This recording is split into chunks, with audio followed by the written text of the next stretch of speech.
This anime, Demi-chan, is such a gem. Every time I sit down, finish an episode, I have happiness inside of my chest. This is a series that I would definitely watch on the daily if I wanted to feel happy, because this is that type of series. The message, to some of the subtle meaning in between the scenes, to just the way the characters are, the writing of the characters, it really makes an enjoyable experience. And this episode had so many emotions in it, to awkward scenes, to happy scenes, to some sad scenes. There was a lot of variety when it came to the emotions I felt with this episode. And one of my personal favorite scenes was definitely when Hikari, she realized she might have hurt her sister and she was trying to find her. And that scene holds a lot of weight, because if you look at the episode, you see two sisters just bickering constantly. And from the outside, you might think, oh, they probably don't get along that well. Like, they obviously constantly argue, so they're probably not really on good terms with each other, even though they're sisters. That's what you normally think. But actually, seeing them bicker and argue like that over simple, petty things, it shows how close they are. But on top of that, when you see these two actually, after they're done bickering, when something is said and, like, one of the sisters don't realize, like Hikari, when she says, like, oh, you can do your own hair, she realized she might have hurt her sister, and when she started searching for her sister constantly, going around the entire school, thinking she actually hurt her. And with this scene, with that, conflict of the episode, you see when she's running, you see in the, actual glass windows, you see her reflection, which actually goes along with why she was worried about her sister, because she realized, the reason why her sister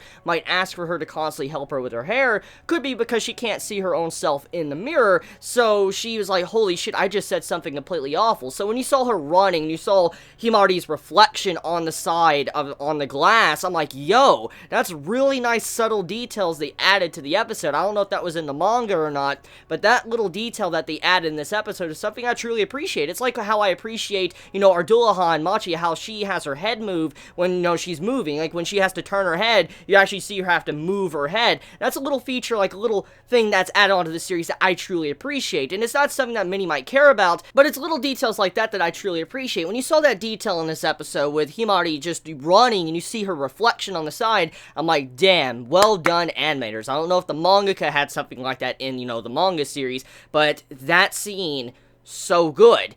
Now, another scene that really got me was the awkward scene with Takahashi-sensei. Oh my god. That scene easily could have been so much worse. It could have been a bad scene. Like, that legit could have been a bad scene that could have made Takahashi's character, honestly kind of look bad. Because that was an awkward scene. That could have went in another direction compared to what we have seen so far from Demi-chan.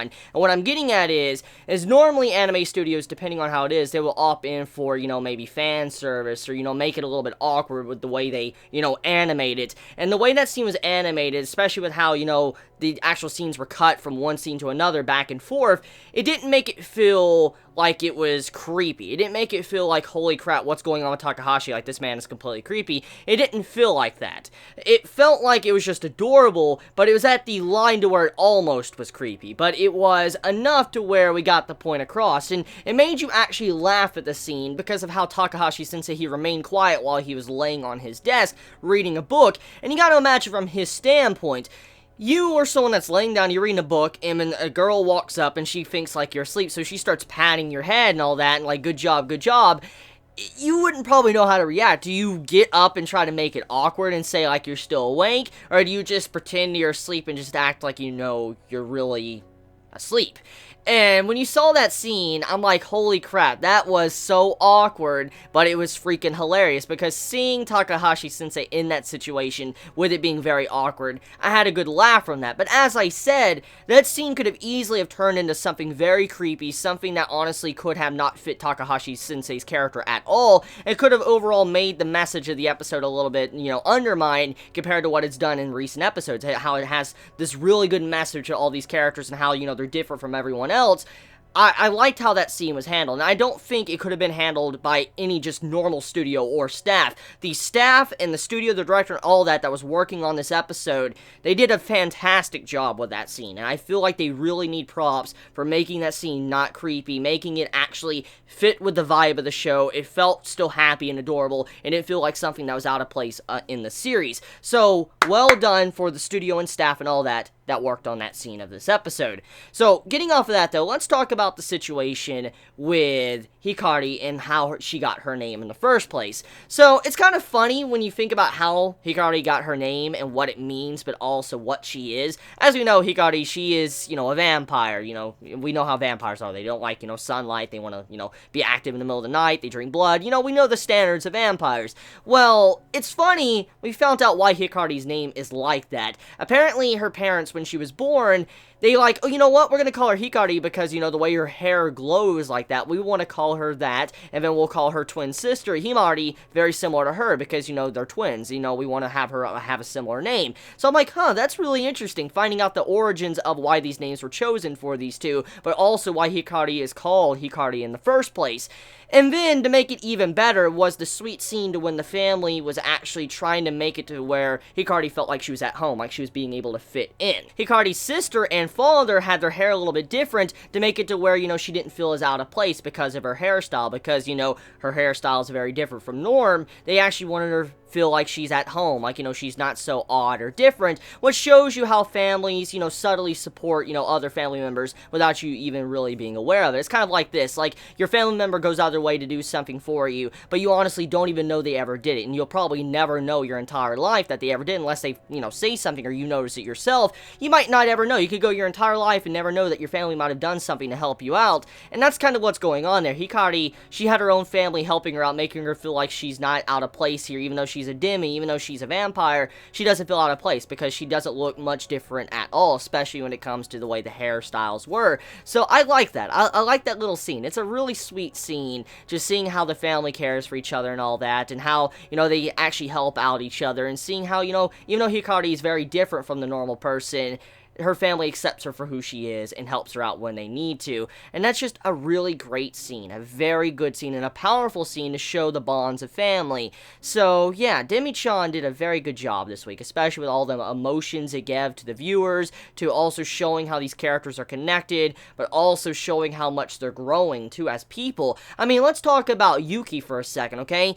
We didn't really see Yuki at all in this episode, but there was something that was different about Yuki in this episode, and that was the scene in the opening song. If you've been watching the opening song, which you should, because the opening song is fucking amazing, if you watched the last week's episode or episode before that, you'll notice that Yuki doesn't seem to be really confident or happy in the opening song. But then you come to this opening song this week, there's actually a subtle difference. There's a difference to where Yuki is actually confident. You see, like, she's smiling and all that, and it just shows you how much growth she's gotten as a character, and how she is now accepting who she is and willing to go out and try to make friends. It's just such a big difference from what she was a couple episodes ago, and I mean, that's also something that the studio didn't even need to do. Like, how they animate, Machi and how she has her head move, or how they could have turned that head pat scene into something very creepy. It's those little details that really help out a series, and it improves upon the manga when it's turned into an anime. And when we see scenes like that, especially in this episode, I appreciate that. I appreciate little details like that that's thrown in,